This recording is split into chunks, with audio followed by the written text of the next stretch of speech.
Iya.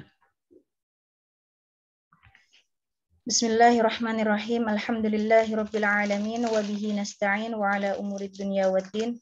Wassalatu wassalamu ala sayyidil mursalin habibina wa maulana Muhammadin wa ala alihi wa sahbihi ajma'in. Radina billahi rabba wa bil islami dina. Wa bi Muhammadin nabiyya wa rasulah. Allahumma inna nas'aluka ilman nafi'a wa rizqan tayyiba wa amalan mutaqabbala. Allahumma 'allimna ma yanfa'una warfa'na wanfa'na bima 'allamtana wa zidna 'ilma warzuqna fahman sahihan warzuqna 'amalan mutaqabbala. Amin ya rabbal alamin. Alhamdulillah, segala puji syukur kita ya ummahat kita panjatkan kepada Tuhan kita Allah semesta alam, yang mana kita masih bisa berkumpul kembali di acara tilawah bersama majelis Khairun Nisa ya. Alhamdulillah kita juga masih diberikan nikmat kesehatan ya kan, sehingga kita juga dipertemukan oleh Allah Ta'ala di hari yang mulia ini, yaitu bulan Muharram ya. Kalau di Kuwait di sini pada sekarang ya bertepatan tanggal 10 Muharram, kita bilangnya Asyura.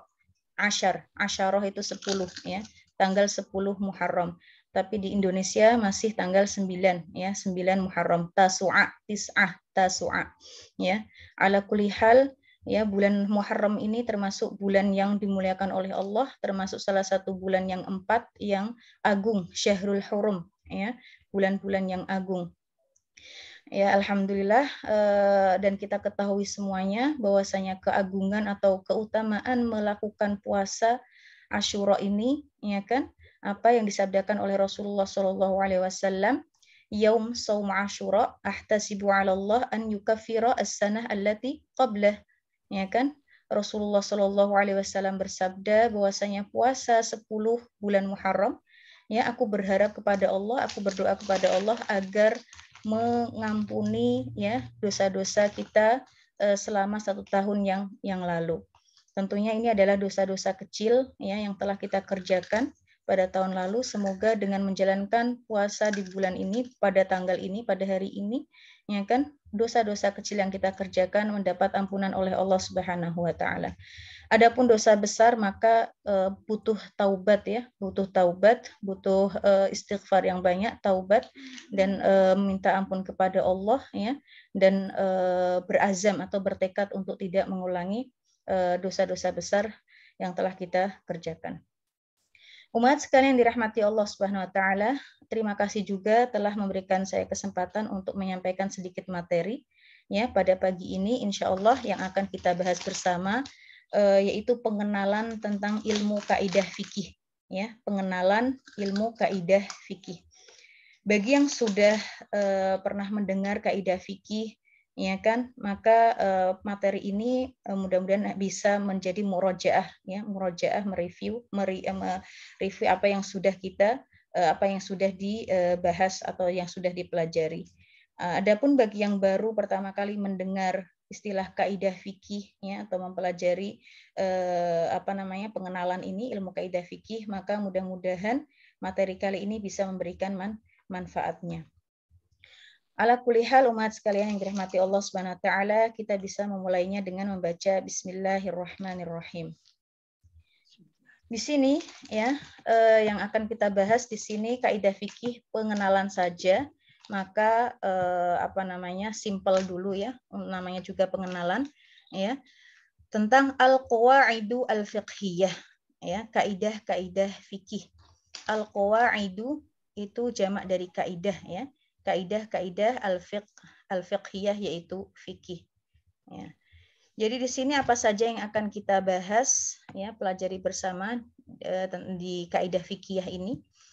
Yang pertama kita akan mengenal definisi al-qawaid al-fiqhiyah ya, arti dari al-qawaid al-fiqhiyah ya, karena al-qawaid al-fiqhiyah ini sekarang sudah menjadi ilmu, sudah menjadi satu mata pelajaran yang mustaqil, yang berdiri sendiri ya, seperti halnya ilmu fikih, ilmu nahwu, ilmu usul fikih, ilmu hadis. Nah, qawaid fiqhiyah juga ilmu yang berdiri sendiri. Maka kita perlu mengetahui apa sih al-qawaid al-fiqhiyah. Kemudian yang perlu kita ketahui juga tentang dasar hukum atau landasan atau sumber dari al-qawaid al-fiqhiyah itu sendiri. Yang ketiga, tingkatan al-qawaid al-fiqhiyah. Dan yang keempat adalah kenapa sih kita belajar al-qawaid al-fiqhiyah atau faidah mempelajari al-qawaid al-fiqhiyah. Ya. Jadi ketika saya bilang al-qawaid al-fiqhiyah, itu artinya kaidah-kaidah fikih. Ya. Kaidah-kaidah fikih. Baik, memasuki poin yang pertama, yaitu definisi al-qawaid al-fiqhiyah. Ya. Kita ketahui ya ummahat, al-qawaid al-fiqhiyah itu terdiri dari dua kata ya. Yang pertama al-qawaid dan yang kedua al-fiqhiyah. Ya. Al-qawaid dan al-fiqhiyah. Sebelum kita tahu ya ilmu ini al-qawaid al-fiqhiyah, maka ada baiknya kita mengetahui definisi kata per kata dari al-qawaid al-fiqhiyah. Apa itu al-qawaid? Apa itu al-fiqhiyah? Ya. Di sini al-qawaid secara bahasa, kalau di dalam buku-buku ya kan di definisi ya disebutkan bahasa ta'rif atau definisi baik secara bahasa terlebih dahulu baru secara istilah. Al-qawaidu itu jamak dari al-qaidah. Jamak itu plural ya. Mufradnya al-qaidatu. Mufradnya al-qaidatu. Artinya al-qaidah ya landasan atau dasar atau pondasi atau asas ya. Jadi qaidah itu yang menjadi dasar, yang menjadi pondasi, yang menjadi asas ya. Nah, di sini kaidah di sini bisa dimaknai secara hissi yang tampak ya, yang bisa dilihat, yang bisa diraba, itu artinya hissi, atau maknawi ya. Dari segi makna ini adalah pondasi. Dari segi hissi seperti qaidatul bait, kaidah bait ya, kaidah rumah, pondasi rumah, tampak, bisa diraba, bisa dilihat ya. Kalau maknawi seperti kaidah ini ya, kaidah fikih ya, kaidah fikih. Atau selain ilmu fikih kan karena mempunyai kaidah fikih berarti kaidah yang mendasari ilmu fikih atau yang menjadi patokan ilmu fikih. Ya, begitu pula dengan ilmu yang lain seperti ilmu nahwu ya. Nahwu pun mempunyai kaidah ya, kaidah ilmu nahwu ya. Seperti yang kita sudah pelajari ya, kalau mubtada itu pasti marfu. Nah, itu kaidah itu sudah jadi patokan. Ya kan? Kalau maf'ul bih itu mansub ya, kalau ism majrur itu majrur ya, itu sudah menjadi patokan. Atau ism kana itu selalu marfu ya, itu adalah landasan atau qaidah ilmu nahwu ya. Adapun yang kita pelajari di sini adalah qaidatul fiqh ya, kaidah ilmu fikih. Allah taala ya berfirman di dalam surat Al-Baqarah ayat 127, wa idh yarfa'u Ibrahimul qawa'ida minal baiti wa Ismailu rabbana taqabbal minna innaka antas samiul alim. Ya, ada kata al-qawaid di sini ya. Dan artinya di sini, dan ingatlah ketika Nabi Ibrahim meninggikan al-qawaid, meninggikan atau membina dasar-dasar Baitullah bersama putranya yaitu Nabi Ismail, seraya berdoa Nabi Ibrahimnya, ya Tuhan kami, Rabbana taqabbal minna, wahai Tuhan kami, taqabbal minna, terimalah ya daripada kami amalan-amalan kami. Innaka antas samiul alim, sesungguhnya engkau wahai Allah maha mendengar lagi maha mengetahui. Ya, ini adalah doanya Nabi Ibrahim ya tatkala membangun Baitullah ya, Ka'bah. Nah, di sini doa Nabi Ibrahim bisa kita praktekkan juga dalam keseharian kita, dalam doa-doa kita. Setelah kita berdoa, kita tutup dengan Rabbana taqabbal minna. Ya Allah, terimalah doa-doa kami, terimalah amalan-amalan kami. Innaka ya Allah, innaka antas samiul alim. Sesungguhnya engkau ya Allah maha mendengar, as-sami', maha mendengar, al-alim, maha mengetahui. Nah, dalam ayat ini ada kata al-qawaid ya. Al-qawaid itu artinya dasar atau pondasi. Ini adalah kaidah secara hissi. Baik, kita masuki secara istilah. Kalau tadi kita sudah tahu kaidah itu pondasi, landasan atau asas, ya. Sekarang secara istilah itu apa? Ya, al-qaidatu hiya qadiyatun kulliyatun yata'arrafu minha ahkam juz'iyatiha. Ya, kaidah itu apa? Yaitu ketentuan universal di mana dapat diketahui hukum dari bagian-bagian di bawahnya. Ya, namanya kaidah itu ternyata ketentuan, ya, ketentuan yang universal, yang umum, yang menyeluruh, di mana dengan ketentuan ini kita bisa mengetahui permasalahan-permasalahan yang berada di bawah kaidah ini, ya, dengan mudah, ya. Permasalahan kan banyak sekali, tetapi dengan mengetahui kaidah ini, maka banyaknya permasalahan itu kita dapat mengetahui hukum dari permasalahan tersebut. Itulah gunanya kaidah, ya, itu secara istilah. Nah, kaidah di sini masih umum, ya, secara istilah masih umum, ya, seperti yang saya singgung tadi, bisa kaidah fikih, bisa kaidah usul, bisa kaidah nahwu, bisa kaidah-kaidah yang lain. Adapun al-qawaidul fiqhiyah, nah kalau kita sudah tahu satu persatu kata dari al-qawaid apa artinya, al-fiqhiyah apa artinya, ya. Kita al-qawaid maksudnya, sekarang kita masuki kata yang kedua yaitu al-fiqhiyah. Al-fiqhiyah itu berasal dari kata fiqih, ya. Fiqih itu artinya, ya, al-faham, ya. Faham atau pemahaman, ya. Kalau kita doa, ya, doanya Nabi Musa, Rabbishrahli sadri wa yassirli amri wahlul 'uqdatam min lisani yafqahu qawli, ya. Doanya Nabi Musa, ya, itu ketika diutus oleh Allah untuk menemui Firaun, ya kan, yang sombongnya, yang takaburnya, subhanallah, ya. Makanya di situ Nabi Musa berdoa, Rabbishrahli sadri, wahai Allah, wahai Tuhanku, mudahkanlah urusanku. Rabbishrahli sadri wa yassirli amri. Rabbishrahli itu lapangkanlah hatiku atau dadaku, terangilah dadaku. Wa yassirli amri, dan mudahkanlah urusanku. Wahlul 'uqdatam min lisani, dan angkatlah atau kesulitan-kesulitan yang ada di lisanku itu hilangkanlah, ya kan, karena memang ada cerita Nabi Musa itu memang agak sedikit cedal, ya, jadi di situ karena dari bayinya, ya, dari situ dia berdoa wahlul 'uqdatam min lisani, ya, kesusahan yang ada yang ketika aku mau ngomong itu tolong dihilangkan, ya.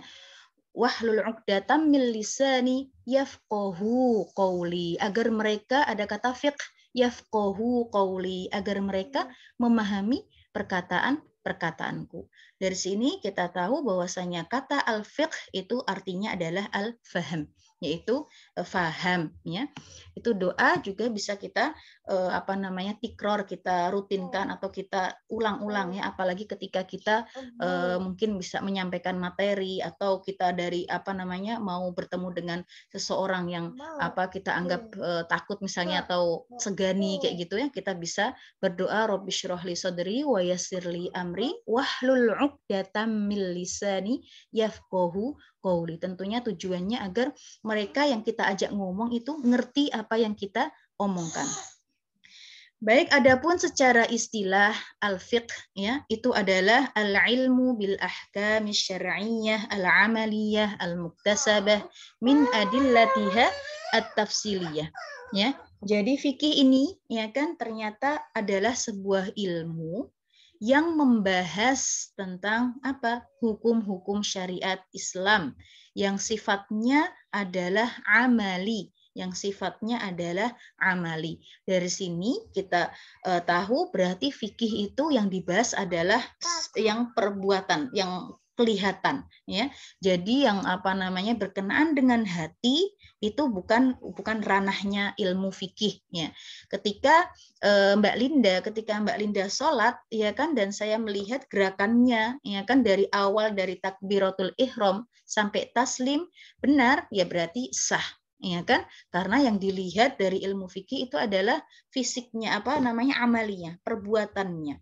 Oke, bukan hatinya Mbak Linda. Urusan hatinya Mbak Linda, dia mau sholat karena mau ria, atau urusan apa namanya dia tidak khusyuk, pikirannya kemana-mana, atau apapun hatinya itu dari ilmu fikih itu bukan urusannya, ya, tidak dilihat itu. Jadi ketika apa namanya ada yang bertanya, Mbak Linda, sah atau enggak sholatnya? Nah, maka ya kan saya bilang kalau misalnya dia sudah memenuhi syarat dan rukunnya, berarti sholatnya sah, ya, tidak memandang apa namanya hatinya, ya, tidak memandang hatinya. Jadi di sini makanya al-ilmu bil ahkami syar'iyyah al-amaliyah, ya, yang bersifat amali atau perbuatan, ya. Al-muktasabatu min adillatiha at-tafsiliyah, ya. Tentunya hukum-hukum syariat yang dipelajari oleh ilmu fikih ini diambil dari dalil-dalil yang terperinci baik dari Al-Qur'an, As-Sunnah, ijma', qiyas, dan dalil-dalil yang lainnya. Insya Allah bisa difahami, ya. Sekarang memasuki definisi al-qawaid al-fiqhiyah. Kalau kita tadi tahu makna kata dari al-qawaid sendiri, jamak dari al-qaidah, kemudian al-fiqhiyah itu adalah fikih, ya, maka kita tahu berarti al-qawaid al-fiqhiyah itu adalah, ya, simpelnya adalah patokannya ilmu fikih, ya, patokannya ilmu fikih. Nah, di sini disebutkan al-qawaid al-fiqhiyah itu apa? Qadiyah fiqhiyah kulliyah tu'rafu biha ahkam ma yadkhulu tahtaha min masail al-abwab al-mukhtalifah. Yaitu ketentuan fikih, ya. Kita tahu kalau kaidah tadi adalah ketentuan apa? Enggak ketentuan umum, tetapi ketentuan fikih, sudah diikat dengan fikih, ya, ketentuan fikih yang universal, namanya kaidah itu universal, di mana darinya dapat diketahui hukum-hukum permasalahan dari bab fikih yang berbeda. Subhanallah, ya, permasalahan apa namanya tentang fikih itu banyak sekali, ya, banyak sekali. Bab-babnya pun juga banyak sekali. Ada bab toharoh, bab sholat, bab puasa, bab zakat, bab haji, belum bab pernikahan, bab tolak, bab nikah, ya, bab khulu', bab lain masih yang lainnya. Kemudian bab muamalah juga banyak sekali. Ada bab jual beli, ada bab sewa menyewa, ada bab pergadaian, ya kan. Kemudian juga bab apa namanya hibah, bab sedekah, bab wakaf, ya, bab banyak sekali abwab atau bab-bab yang dipelajari di dalam ilmu fikih. Dari permasalahan itu, ketika kita mengetahui kaidah fikihnya, subhanallah, ya, jadi lebih gampang, ya, lebih gampang kita menemukan hukumnya. Kita bisa menjawab hukumnya, ya, insya Allah. Dari sini insya Allah bisa difahami, ya, kenapa kita apa namanya mempelajari ilmu al-qawaid al-fiqhiyah, ya. Itu poin yang pertama adalah definisi al-qawaid al-fiqhiyah. Contohnya, nah, kita masuk ke contoh dari kaidah. Salah satu kaidah fikih pun juga masya Allah, ya, banyak sekali kaidah fikih, ya. Kita ambil contoh, salah satu contohnya yaitu al-yaqinu la yuzalu bisyak. Coba ummahat kita baca kaidah ini bersama-sama. Al-yaqinu la yuzalu bisyak. Iya, sekali lagi. Al-yaqinu la yuzalu bisyak. Iya. Yang artinya adalah keyakinan itu tidak bisa dihilangkan dengan keraguan.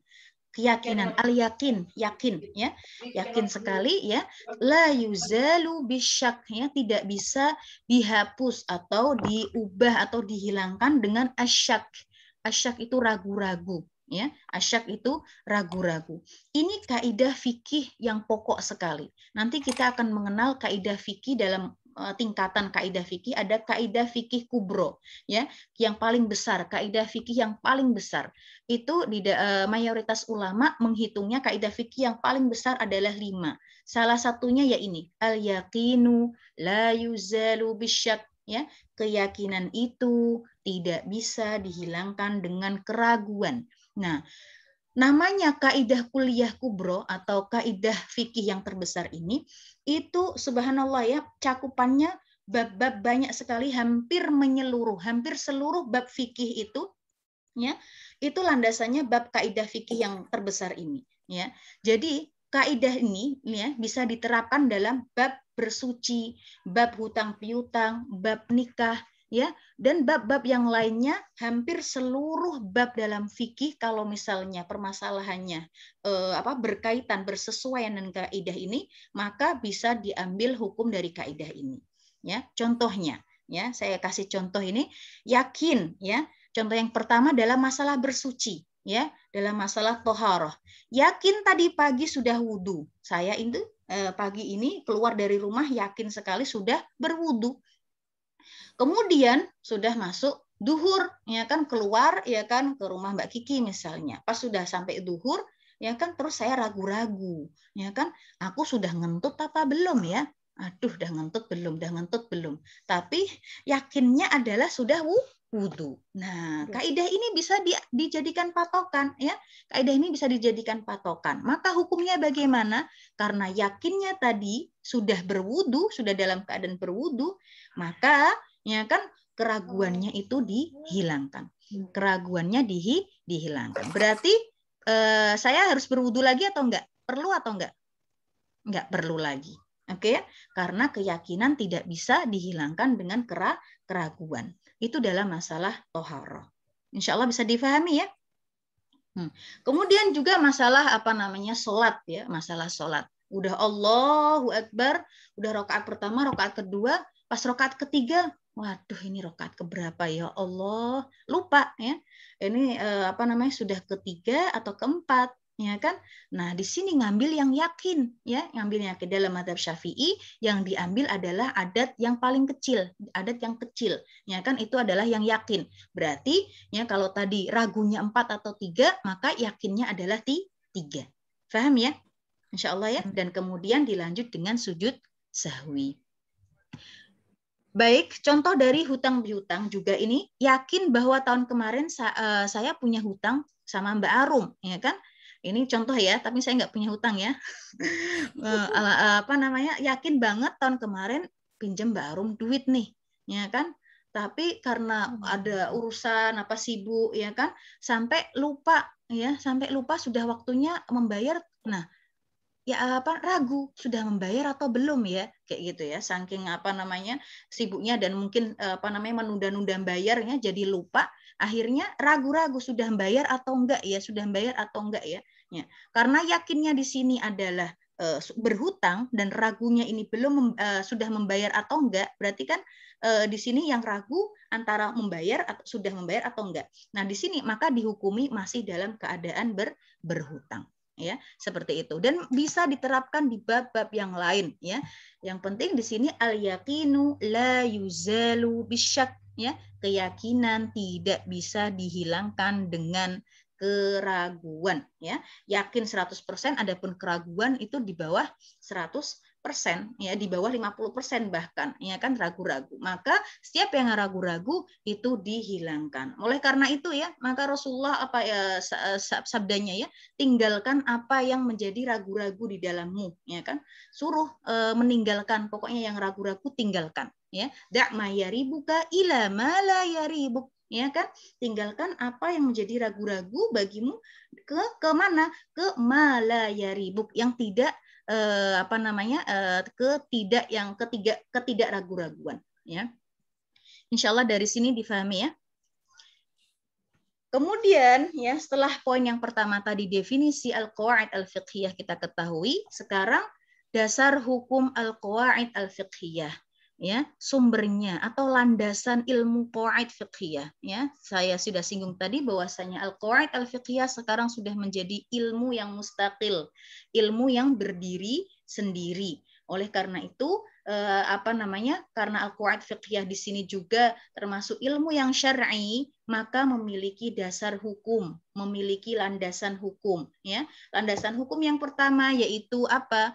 Al-Qur'anul Karim, ya. Qur'anul Karim tentunya karena Al-Qur'an itu adalah pedoman umatnya manusia. Al-Qur'anul Karim adalah mukjizat, ya, mukjizat yang abadi yang diberikan oleh Allah kepada Rasulnya Nabi Muhammad Shallallahu Alaihi Wasallam, ya, di mana membacanya merupakan ibadah, ya, di mana membacanya merupakan ibadah. Dan itu ya kan pedoman kita semuanya ya. Makanya di sini landasan hukum atau sumber dari al-qawaid al-fiqhiyah yaitu yang pertama Al-Qur'anul Karim.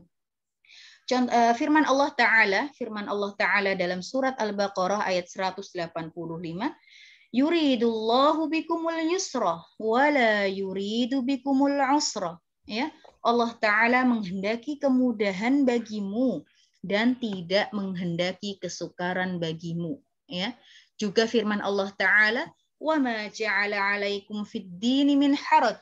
Ya, dan Dia Allah sekali-kali tidak menjadikan untuk kamu dalam agama suatu kesempitan. Dan masih banyak ayat yang lain yang berkaitan dengan kemudahan ya. Nah, di sini ayat-ayat itu tadi yang kita baca tadi itu merupakan landasan dari satu kaidah fikih yang sangat penting, yaitu al-masyaqqatu tajlibut taisir. Al-masyaqqatu tajlibut taisir. Baik, lagi bareng-bareng ya ummahat ya, kita baca kaidah yang ini. Al-masyaqqatu tajlibut taisir.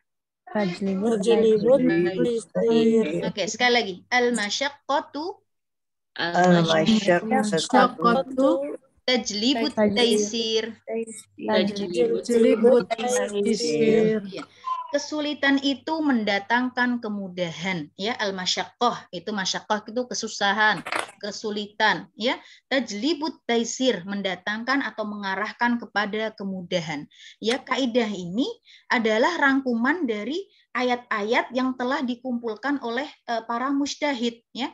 Para mujtahid ya, dari ayat-ayat tentang kemudahan ini tadi, yuridullahu bikumul yusra wala yuridu bikumul usra. Allah menginginkan kalian itu kemudahan, bukan kesusahan. Dan juga wa ma ja'ala 'alaikum fid dini min haraj. Allah sekali-kali nggak menjadikan untuk kamu itu kesulitan dalam agama ini. Dan la yukallifullahu nafsan illa wus'aha. Allah sekali-kali tidak membebani seseorang kecuali dengan kemampuannya. Dan masih banyak lagi ayat-ayat yang berkaitan dengan kemudahan ini. Dan juga ya sabda Rasulullah ya, innama bu'ithtum muyassirin walam tab'atsu mu'assirin walam tub'atsu mu'assirin ya. Sesungguhnya kalian ini diutus untuk apa? Untuk membawa kemudahan, bukan untuk kesusahan. Dari sini para mujtahid, para ahli fikih yang mujtahid ini merangkum kumpulan ayat-ayat ya dari Al-Qur'an dan juga sunnah ya tentang kemudahan, maka terbentuklah kaidah al-masyaqqatu tajlibut taisir ya. Kesulitan itu mendatangkan kemudahan ya. Sebagai contoh kalau lagi safar ya kan, kalau safar kita mendapat keringanan apa? Boleh nggak berpuasa kalau memang Ramadan ya kan, boleh boleh mashul khuffain, mengusap khuf kita, mengusap sepatu kita selama 3 hari 3 malam karena kita dalam keadaan safar. Di dalam safar itu ada masyaqqah ya kan. Kita juga boleh mengqosor sholat, menjamak sholat, itu semuanya adalah rukhsah karena adanya masyaqqah ya, ada masyaqqah, ada kesulitan ya. Kesulitan itu mendatangkan kemudahan.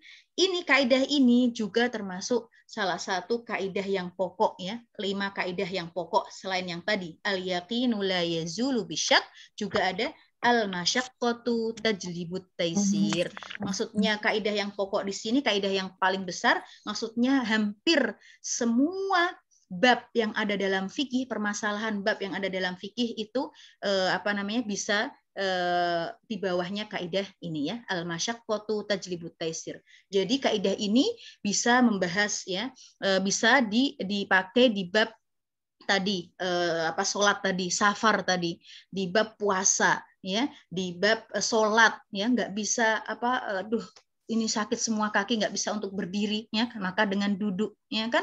Apa kaidahnya? Al-masyaqqatu tajlibut taisir. Kesulitan itu mendatangkan kemudahan. Firman Allah Ta'ala ya, wala ta'kulu amwalakum bainakum bil batil.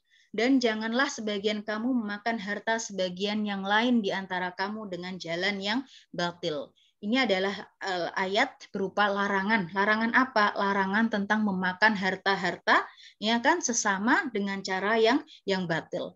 Ayat yang mencakup ya di sini ayat yang mencakup larangan bermuamalah yang mengarahkan pada tindakan yang batil seperti apa saja, seperti riba, seperti mencuri, berbuat curang, dan setiap apa saja, setiap akad apa saja yang dikerjakan dengan cara batil ya merupakan bagian dari memakan ya Papina, memakan harta manusia yang dilarang oleh agama. Ini juga termasuk apa namanya sebagai kaidah ya, sebagai kaidah bahwasanya kita tidak boleh ya, tidak boleh memakan harta orang lain semena-mena, yaitu dengan cara yang batil.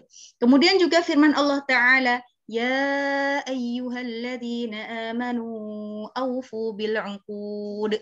Wahai orang-orang yang beriman, ya, penuhilah akad-akad itu, ya. Subhanallah ya, ayat ini adalah perintah kepada orang yang beriman untuk memenuhi perjanjian, untuk memenuhi akad yang sudah disepakati, ya.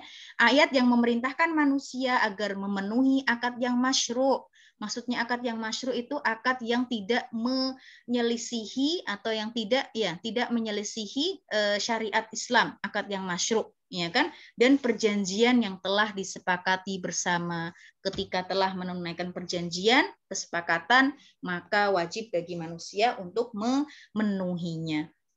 Ini juga dipakai landasan oleh di dalam landasan di dalam ilmu kaidah fikih. Kemudian dasar hukum yang kedua selain Al-Quran yaitu as-sunnah ya. Kalau kita bilang as-sunnah berarti sunnah Rasulullah Shallallahu Alaihi Wasallam ya, baik berupa sabda Rasulullah perkataannya, baik berupa perbuatannya atau ketetapannya ya.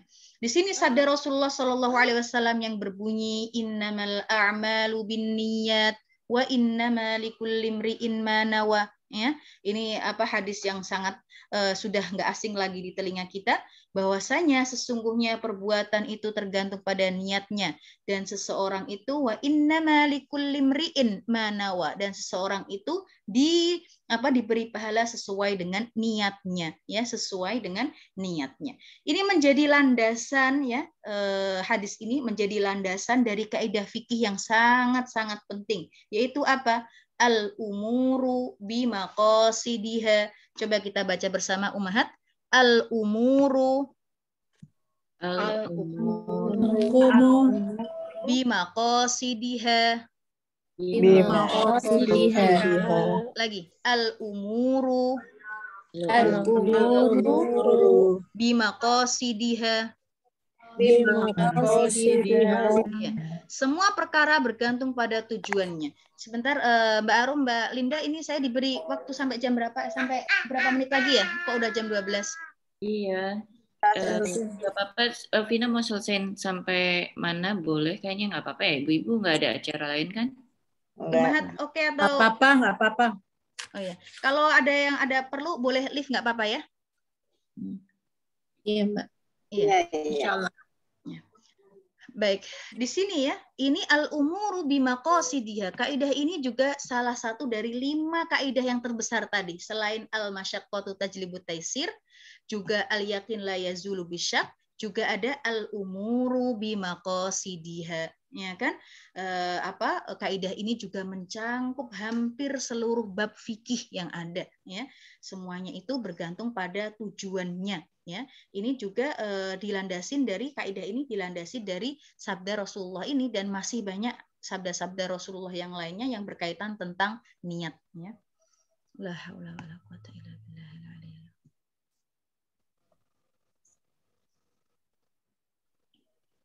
Sebentar, ada adzan sebentar.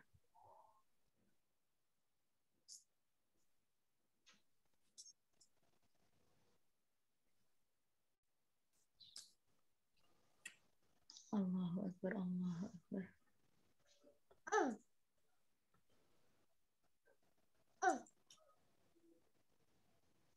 La ilaha illallah. Sudah. Baik, kita lanjut.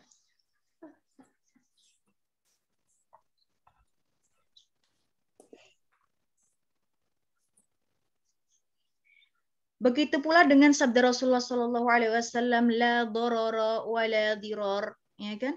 La dororo wala diror. Tidak boleh berbuat sesuatu yang membahayakan baik diri sendiri maupun membahayakan orang lain. Ini sabda Rasulullah yang kita temukan, bisa kita temukan di Arba'in Nawawi, ya. La dororo wala diror. Ya, hadis ini bisa menjadi landasan dari kaidah fikih yang sangat penting juga, yaitu apa? Ad-dororu yuzal. Ad-dororu yuzal. Yuk kita baca bersama. Ad-dororu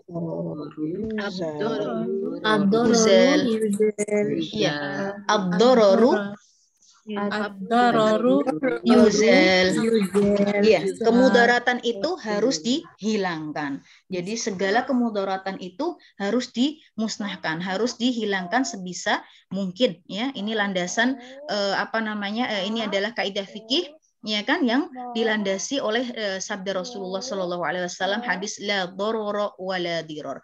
Jadi 5 pokok, ya, 5 yang tadi kaidah 5 kaidah yang pokok tadi kita sudah mengenal. Al yaqinu la yazulu bisyak, la yuzalu bisyak, keyakinan tidak bisa dihilangkan dengan keraguan. Kemudian al masyaqqatu tajlibut taisir, bahwasanya kesulitan itu membawa atau mengarahkan kepada kemudahan. Kemudian al umuru bimaqasidiha, ya, perkara atau setiap perkara itu bergantung pada tujuan dan niatnya. Kemudian ad-dororu yuzal, ya, kemudaratan itu harus dihilangkan. Itu 4, ya, masih ada satu lagi, ya, nanti insya Allah kita juga akan belajar. Nah, setiap kaidah yang 5 ini satu-satu itu ada pembahasannya masing-masing. Ini secara global saja. Baik. Kemudian selain dasar hukum al-qawaid al-fiqhiyah, selain dari Al-Quran dan juga As-Sunnah, yaitu athar sahabat dan tabi'in. Athar itu adalah perkataannya, athar sahabat berarti perkataan dari para sahabat, perkataan sahabat dan juga tabi'in. Sahabat yang kita tahu artinya adalah orang yang masuk Islam, ya kan, beragama Islam, masuk Islam dan menjumpai Rasulullah Shallallahu Alaihi Wasallam. Ya, orang yang jumpa dengan Rasulullah tetapi tidak beriman kepada Allah dan tidak beriman kepada Rasul, maka tidak dinamakan sahabat, padahal berjumpa dengan Rasulullah, ya. Nah, jadi dikatakan sahabat apabila dia beriman kepada Allah dan juga berjumpa dengan Rasulullah walaupun cuma sebentar. Beriman kepada Allah tetapi tidak pernah berjumpa dengan Rasulullah seperti kita, maka tidak disebut dengan sahabat. Baik, adapun tabi'in adalah, ya kan, pengikutnya sahabat atau yang pernah menjumpai sahabat, itu tabi'in. Yang pernah menjumpai sahabat itu tabi'in atau pengikut Rasulullah Shallallahu Alaihi Wasallam.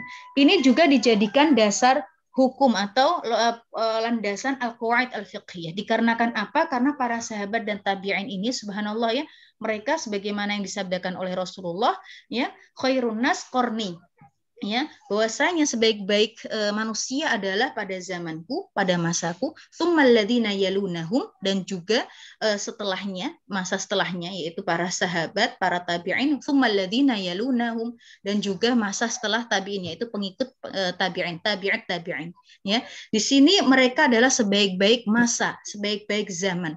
Oleh karena itu, ini asar sahabat dan tabi'in, perkataan para sahabat dan juga tabi'in, ya, merupakan salah satu juga dasar hukum al-qawaid al-fiqhiyah. Contohnya adalah qaul Umar bin Khattab, ya, perkataan Umar bin Khattab radhiyallahu anhu, maqati'ul huquq 'inda syurut. Kepastian hak, ya. Di sini kepastian hak itu terkait erat dengan poin perjanjian yang telah disepakati bersama, ya kan. Oleh karena itu tadi, ya kan, sebagaimana tadi ayat Al-Qur'an tadi, aufu bil 'uqud ya ayyuhalladzina amanu aufu bil 'uqud. Apabila sudah melakukan perjanjian atau kesepakatan, maka hendaklah tunaikan, ya, ditunaikan. Baik. Kemudian Umar bin Khattab kita ketahui adalah sahabat Rasulullah Shallallahu Alaihi Wasallam. Sekarang contoh dari perkataan tabi'in, ya, salah satunya adalah Ibrahim An-Nakhai, ya, kullu qardin jarra manfa'atin fahuwa riba. Nah, ini juga kaidah. kullu qardin jarra manfa'atin fahuwa riba. Ya, Ibrahim An-Nakhai berkata, salah seorang tabi'in, setiap pinjaman yang mendatangkan manfaat ya kepada si peminjam, maka itu termasuk riba ya. Maka itu termasuk riba. Ya, subhanallah ya. Jadi kita tahu riba itu ada 4 macam ya. Ada riba al-fadl, ada riba nasi'ah, ada riba al-yad, ada riba al-qard ya. Riba al-qard ini adalah riba yang berkaitan dengan pinjam meminjam ya. Misalnya Mbak Indah ya.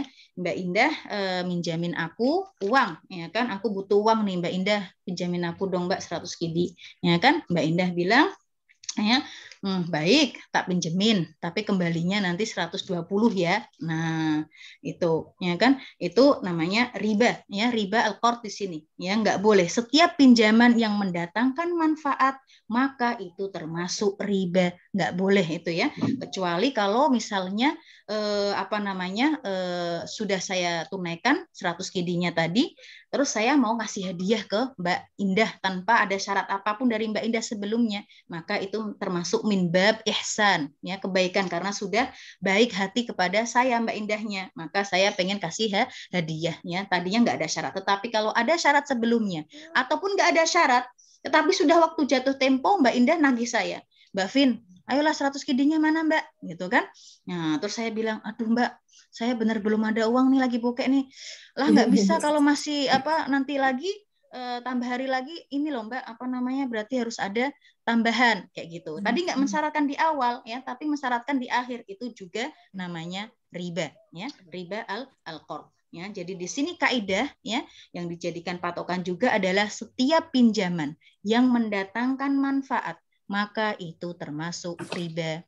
Ya, bahasa Arabnya kullu qardin jarra manfaatin fahuwa riba ya. Insyaallah bisa difahami ya ummahat ya. Kemudian dasar hukum al-qawaid al-fiqhiyah ini yang nomor 4 ya.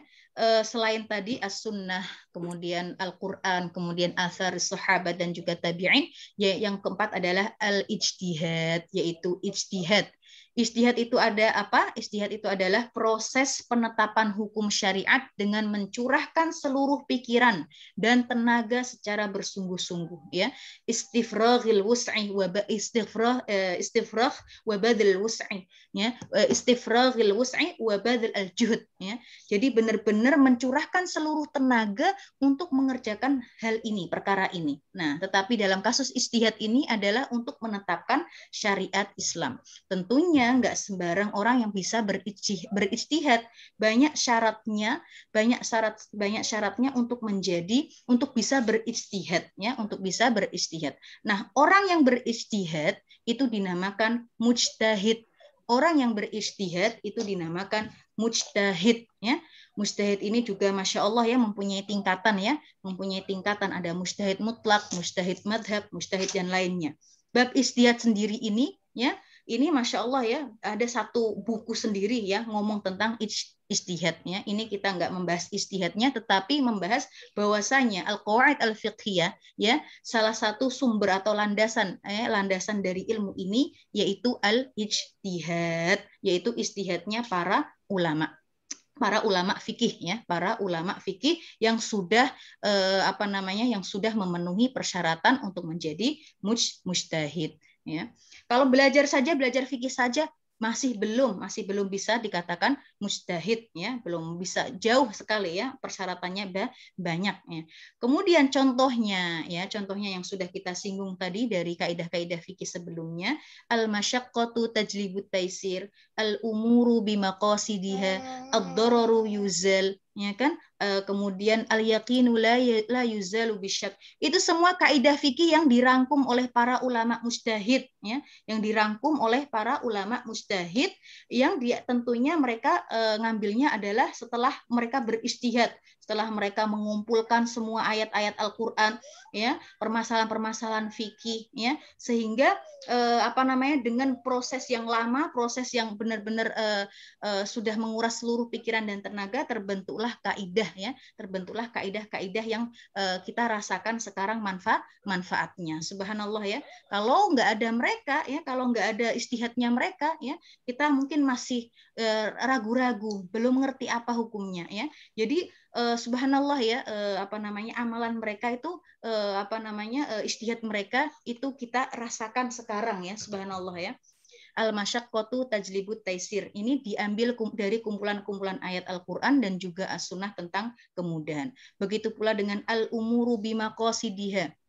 Ya, ini juga kaidah fikih yang diambil dari kumpulan hadis Rasulullah Shallallahu Alaihi Wasallam tentang niat. Pun juga di dalam ayat Al-Qur'an juga ada tentang niat.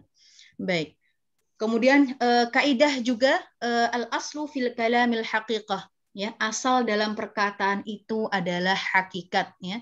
Ini maksudnya bagaimana? Jika ada perkataan yang bisa diartikan secara hakiki dan majazi itu perumpamaan, hakiki dan majazi, kiasan majazi, maka perkataan mesti diartikan secara hakiki.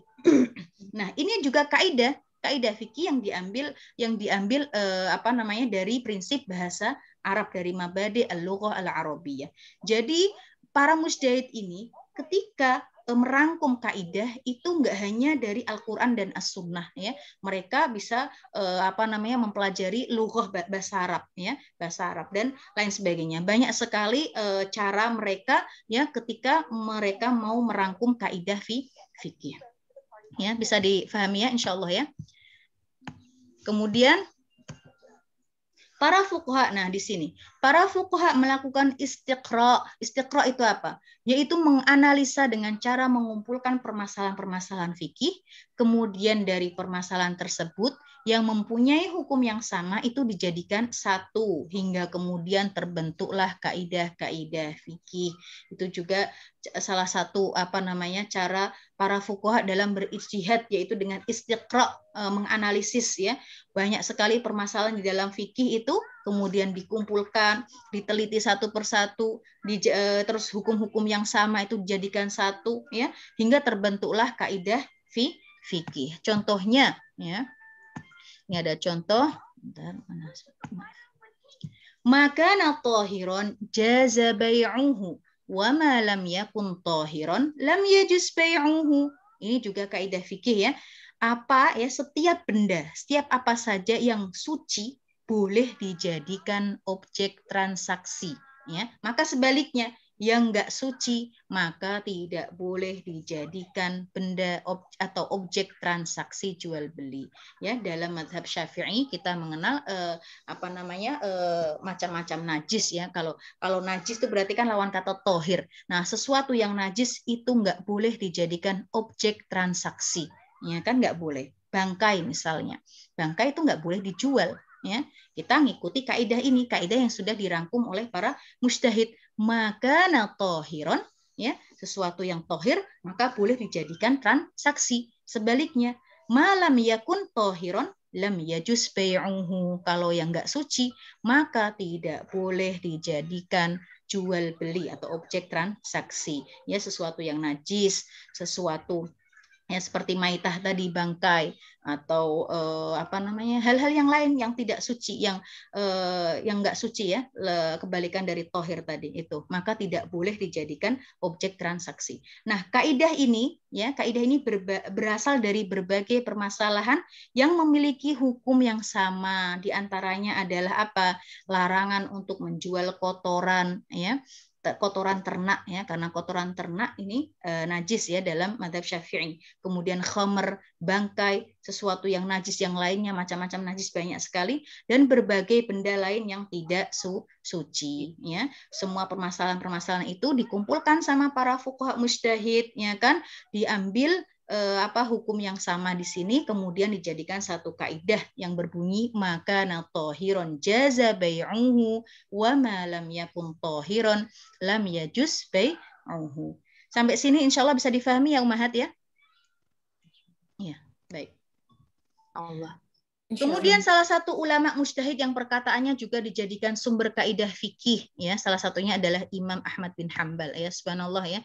Jadi empat imam yang kita kenal itu Imam Hanafi, Imam Malik, Imam Syafi'i, dan juga Imam Ahmad bin Hambal, dan juga masih banyak imam-imam yang lain pada zamannya itu termasuk mujtahid mutlak, ya. Mujtahid mutlak itu mujtahid yang sudah nggak ada di atasnya lagi, itu mujtahid yang paling senior, ya, subhanallah, ya. Dan di sini salah satu kita ambil contohnya perkataan Imam bin Ahmad bin Hambal di sini, majaza bai'uhu, ya, majaza bai'uhu jaza fihi as-sadaqatu wal hibatu warrahn, ya.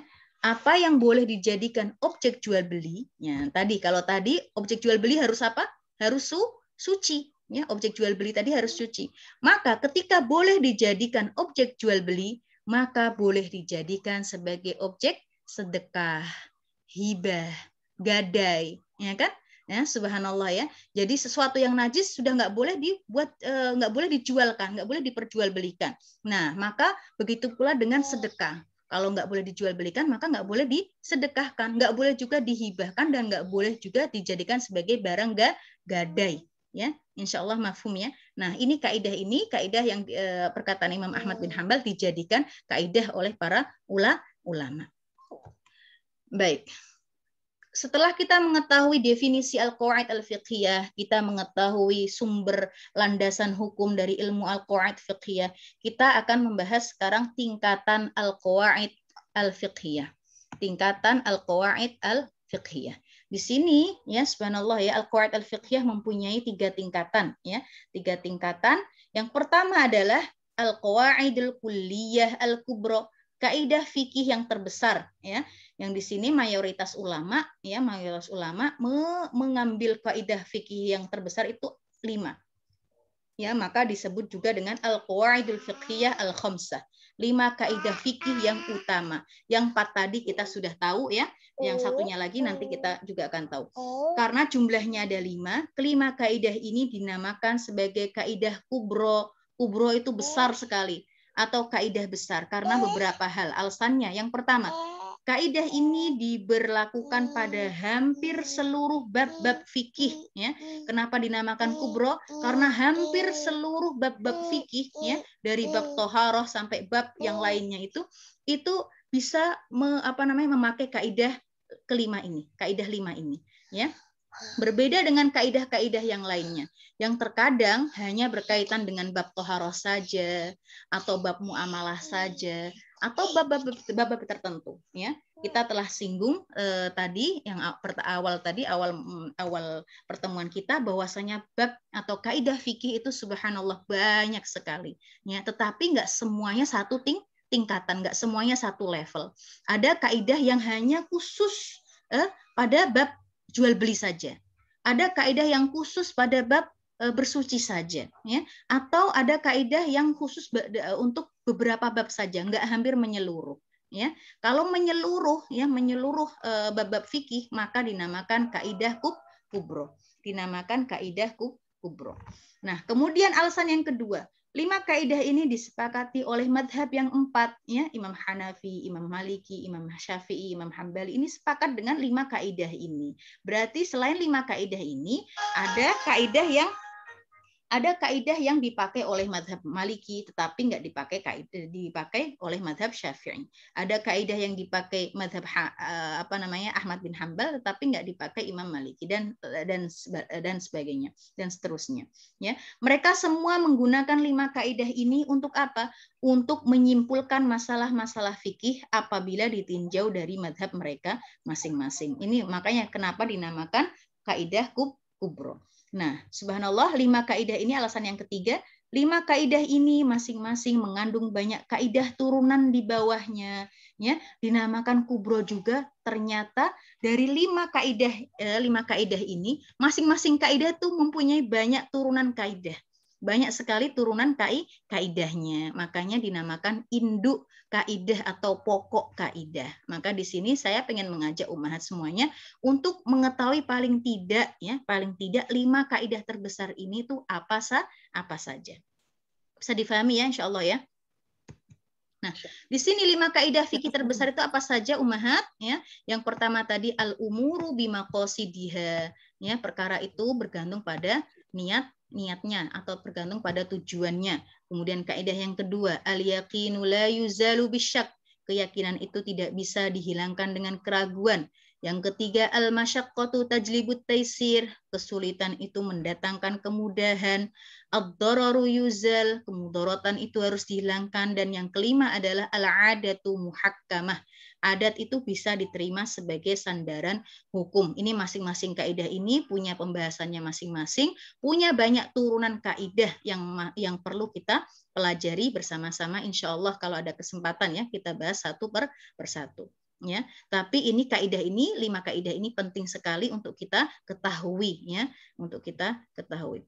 Baik. Sekarang tingkatan al-qawaid al-fiqhiyah yang kedua ya. Kalau tadi kubro, sekarang qawaidul kulliyah ghair kubro ya. Sama mencangkup beberapa bab ya, cakupannya luas sama seperti yang tadi, hanya saja majalnya ya, hanya saja dia lebih sempit. Yang tingkatan yang kedua ini lebih sempit dari kaidah yang pertama. Oke ya. Nah, al-qawaidul kulliyah ghair kubro, yang ghair kubro itu artinya tidak besar. Di sini dibagi menjadi 2. Ya, kaidah fikih ya ghair kubro yang merupakan cabang atau turunan dari kaidah kulliyah kubro.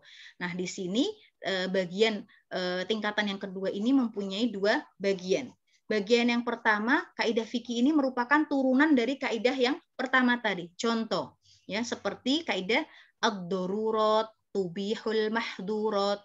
Kita coba baca bersama ummahat ad-darurat ini ya, yang saya ini mana tadi nih? Ad-darurat tubihul mahdurat. Iya, ad-darurat tubihul mahdurat.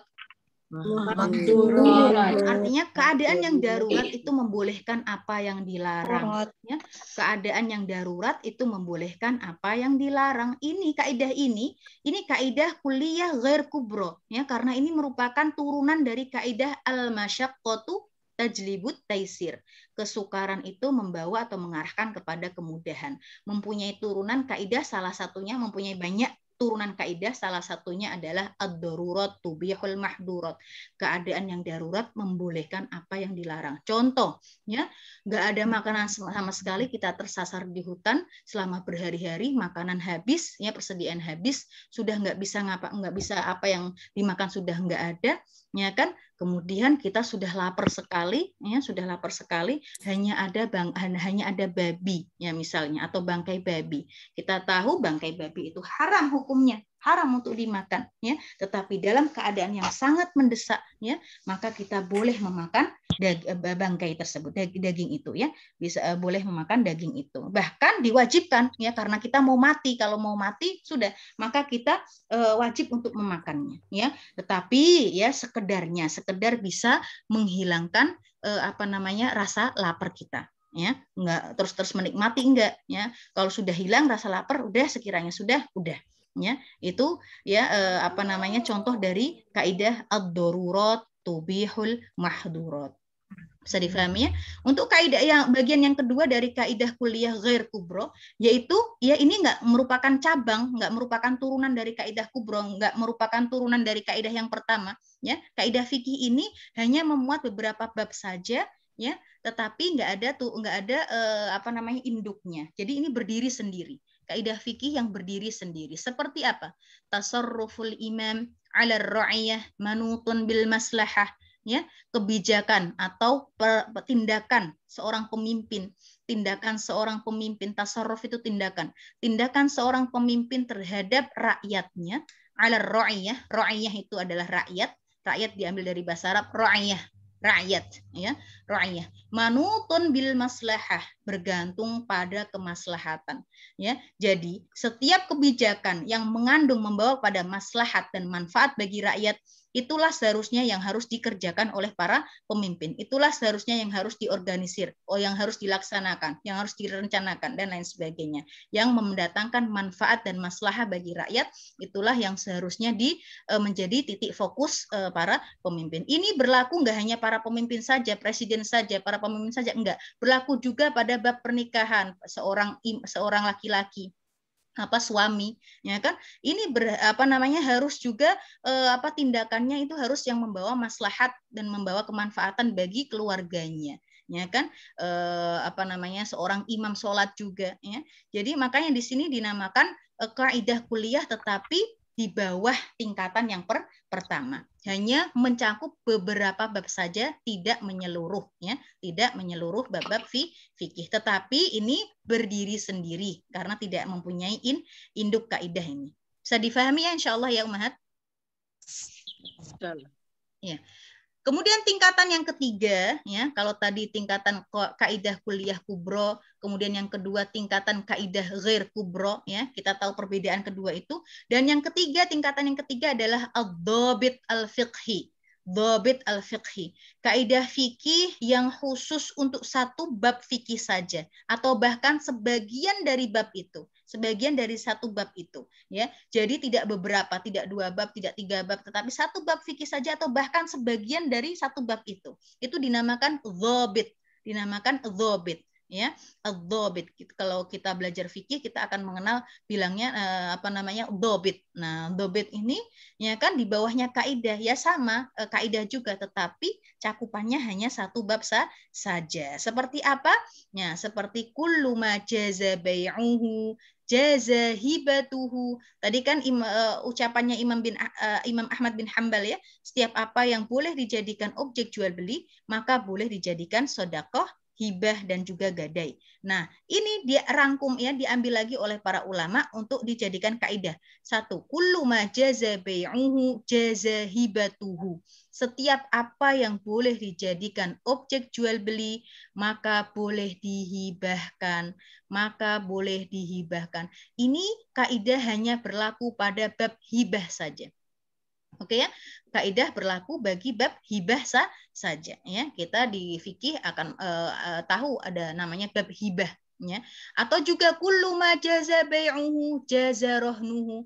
Setiap apa yang boleh dijadikan objek jual beli maka boleh dijadikan sebagai gadai, ya, di barang untuk digadaikan, boleh, ya kan, dan itu khusus di bab gadai misalnya, ya, dan masih banyak contoh yang lainnya. Baik Ummahat, insya Allah bisa difahami dari tingkatan al-qawaid al-fiqhiyah. Kemudian yang terakhir, poin yang terakhir yang menjadi penutup, yaitu kenapa sih kita harus mempelajari al-qawaid al-fiqhiyah? Faidahnya apa sih? Tentunya ya Ummahat sekalian yang dirahmati Allah Subhanahu wa taala, kaidah fikih mempunyai banyak sekali faidahnya, ya. Kita cukupkan dengan 6 ini. Yang pertama adalah ilmu al-qawaid al-fiqhiyah, merupakan bagian dari ilmu syar'i, ya. Subhanallah, ya. Dulu zamannya Rasulullah belum ada ini qawaid fiqhiyah, belum ada ilmu fikih juga, belum ada usul fikih yang maksudnya ilmu yang berdiri sendiri. Karena mereka sudah langsung belajarnya dari Rasulullah dan mereka tahu kaidah-kaidah ini sebenarnya, tapi belum menjadi ilmu ilmu tersendiri, belum. Nah, setelah berganti zaman, berganti masa, ya kan, hingga pada masa penulisannya para ulama-ulama ahli fikih, para mujtahid ini, mereka bersemangat untuk mentadwin, untuk menuliskan apa yang sudah mereka pelajari, hingga hasilnya yang kita rasakan. Kita bisa belajar ilmu fikih, kita bisa belajar ilmu kaidah fikih, kita bisa belajar ilmu kaidah usul, bisa belajar ilmu hadis, ya, itu adalah hasil dari kerja keras para fuqaha yang terdahulu, ya. Nah, di sini kita ketahui al-qawaid fiqhiyah ini adalah bagian dari ilmu syariat Islam, ya.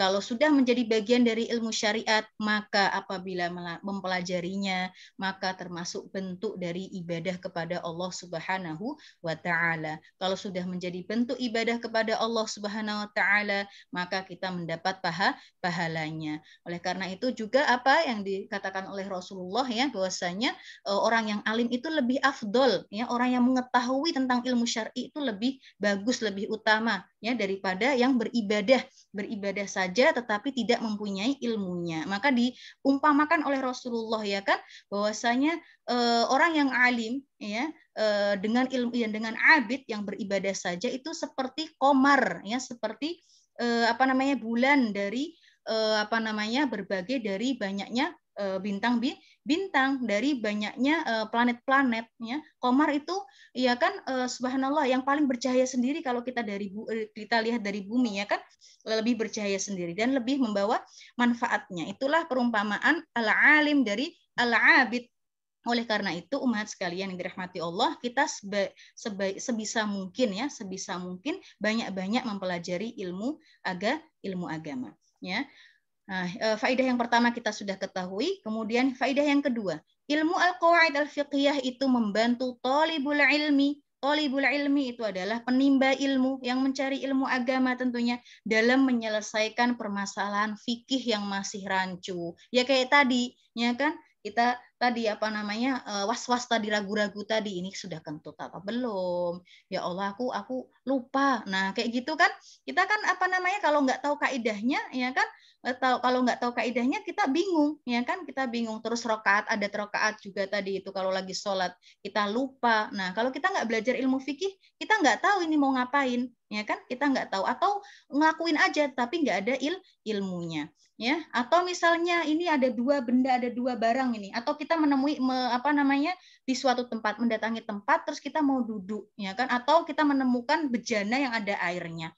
Nah, kita ngelihat ini air itu najis atau suci ya? Najis atau suci ya? Nah, ngapain kalau kita ngapain seperti itu? Kalau kita tahu kaidahnya al-aslu baqa' makana ala makan, ya, bahwasanya sesuatu yang pada asalnya itu ya pada hakikatnya apa? Sebenarnya apa pada asalnya adalah suci. Ngapain kita harus bahas ini najis atau enggak ya? Najis atau enggak ya? Nah, kayak gitu. Kalau kita sudah tahu, sudah, ngapain kita kan nggak tahu itu najis atau enggaknya, ya kan? Berarti kita ngikuti kaidah yang pada asalnya, al aslu baqa' makana ala makan, ya sudah, kita bisa berwudu dengan air itu. Kecuali kalau kita memang tahu dengan mata kepala kita sendiri, atau ada yang ngasih tahu itu airnya najis, ya, baru kita nggak boleh memakai air itu untuk berwudu. Selama nggak tahu sama sekali, selama memang kita meyakini kalau itu adalah airnya air suci, air bersih, ya, maka ya sudah, kita bisa jadikan untuk berwudu. Insya Allah bisa difahami, ya. Makanya di sini membantu thalibul ilmi dalam menyelesaikan permasalahan fikih yang masih rancu dan memudahkannya dalam memahami bagian dari permasalahan fikih. Faedah yang ketiga adalah kaidah fikih bisa dijadikan sebagai dalil karena bersumber juga dari dalil-dalil syar'i, ya kan?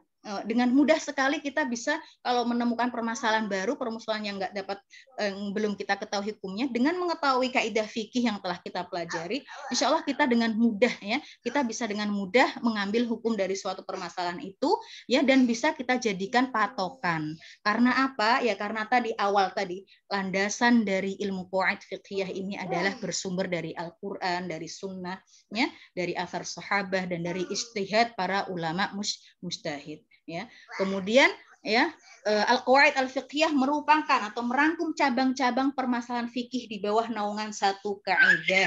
Ya, satu kaidah membawahi banyak permasalahan, sehingga dengan mengenal satu kaidah saja kita bisa juga mengenal permasalahan-permasalahan di bawah naungan satu kaidah itu.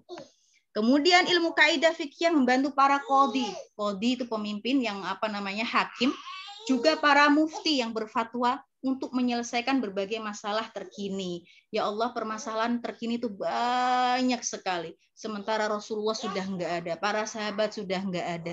Ayat-ayat Al-Quran sudah ditetapkan, ya, 30 juz, dan ayat-ayatnya sudah ditetapkan dari 1 sampai 30 juz itu, ya kan? Sementara zaman itu berganti terus-menerus. ya kan, dan banyak permasalahan pada setiap zamannya, ya. Bagaimana cara membantu, cara menyelesaikan berbagai masalah itu, bagaimana bisa menemukan hukum dari permasalahan itu, ya. Makanya salah satu solusinya yaitu dengan cara mempelajari ilmu al-qawaid al-fiqhiyah. Maka penting bagi seorang mufti yang pemberi fatwa, penting sekali bagi para hakim, para qadhi untuk mempelajari atau memutqinkan, ya, mengokohkan ilmu al-qawaid al-fiqhiyah. Ya, kemudian yang keenam, yang terakhir dari faidah mempelajari al-qawaid al-fiqhiyah, tentunya masih banyak sekali, ya. Yang keenam di sini, mempelajari ilmu al-qawaid al-fiqhiyah dapat memahami tujuan diturunkannya syariat Islam, ya, dapat memahami tujuan diturunkannya syariat Islam, yaitu agama kita diturunkan ini untuk apa sih, ya. Subhanallah, yang tadi ya, kaidah al-masyaqqah tajlibut taisir, ternyata kaidah ini itu dengan kita tahu kaidah ini, ternyata agama kita itu ternyata agama yang mudah, ya. Ya, subhanallah, yang tidak mensulitkan, yang tidak memberi atau menyulitkan umatnya, ya. Wallahu taala a'lam bissawab. Insyaallah bisa difahami, ya. Ummahat, materi ringkas ini adalah pengenalan tentang ilmu kaidah fikhiyah, dan insya Allah bila ada waktu, ada kesempatan, kita bisa meneruskan kaidah yang pertama dari 5 kaidah terbesar ini dan hingga akhir. Wallahu taala alam bisawab. Terima kasih atas perhatiannya. Jazakumullahu khairan, dan mohon maaf bila ada salah kata. Saya akhiri dengan wassalamualaikum warahmatullahi taala wabarakatuh. Saya kembalikan kepada Mbak Linda atau Mbak Arum atau Mbak Kiki. Terima kasih. Assalamualaikum warahmatullahi wabarakatuh. Masya Allah, terima kasih Mbak Vina materinya. Di sini kita banyak, ya. Saya termasuk banyak yang saya belum ketahui. Jadi sekarang sedikit tahu. Terima kasih banyak. Sama-sama. Saya stop dulu ya recordnya, ya Mbak Linda, ya. Iya, ya.